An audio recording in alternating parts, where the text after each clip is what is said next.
acte d'accusation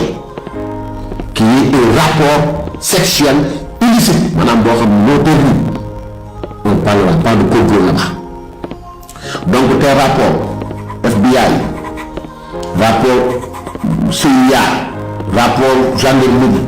rapport police boo ko yóbboo ba tribunal wallahi azim li ma leen wax boo ko yóbboo ba tribunal lenn moo intéressé juge bi ok c'est vrai rapport avant wala rapport après complot avant wala complot après l'essentiel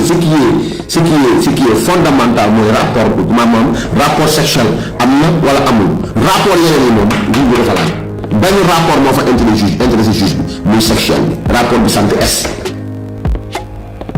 mais bi sant G moom rapport yi xam ne juge bi soxla rapport bi sant S bi nga def yow kese ak Isaar loolu la juge bi soxla mais le complot il est collectif kooku mën nga bañ a tayoo wala tay nga wala nag mais rapport sexuel nit ki ne yow la yaay lay nag wax dëgg yàlla yaa war a tontu ci noo def ba bàyyi fi mën loolu Sénégalais dañ ko war a xam ak ndax mën bi yaa ko moom parce que nag ba léegi ñun gëm nañu sax ñu moo mën voilà on peut croire sax que le système ne t'appartient pas dañ ko laaj ça t'appartient wala ça t'appartient pas ça ne m'appartient pas kaay def test ADN boo ne maa bañ ñu am droit de waaye tam ne juge bi am na droit boobaa nag moo dem ci présomption de culpabilité sëy loolu sëy nga ne bu ma ko laajati ci tribunal juge bi ne ok kenn dootu ma ko laajati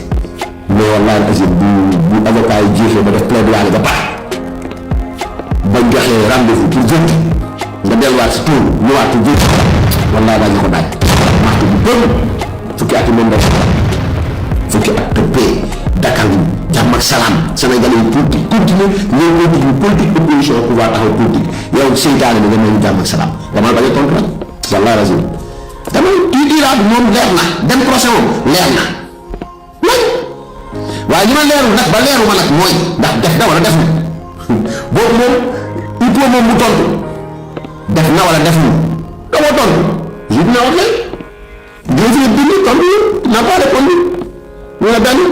ñaareel bi mooy kii ne la am na man yi bu fa nekkoon yaa ko moom wala moomoo ko ok c'est bon nee na moomu ko waaye dama ñu tontu ñu ne ok ndax mën nga def test ADN mais du ma ko def ñu ne ok donc yow sëy wala sëy bu la ma ko laaj devant la cour devant le juge bu ñu juge bu la ma ko laajee c'est que am avocat yi ñëw taw maître El Hadji la ko laaj daal kenn la ko laaj sëy wala sëy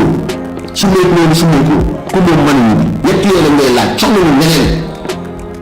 indi ko nag expert yu teg si ay wàllu complot yoo xam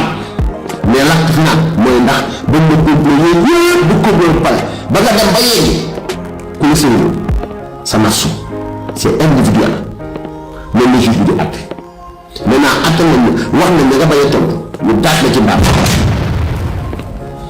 yàlla dimbali Sénégal continue jàmm ak salaam continue sant nañ leen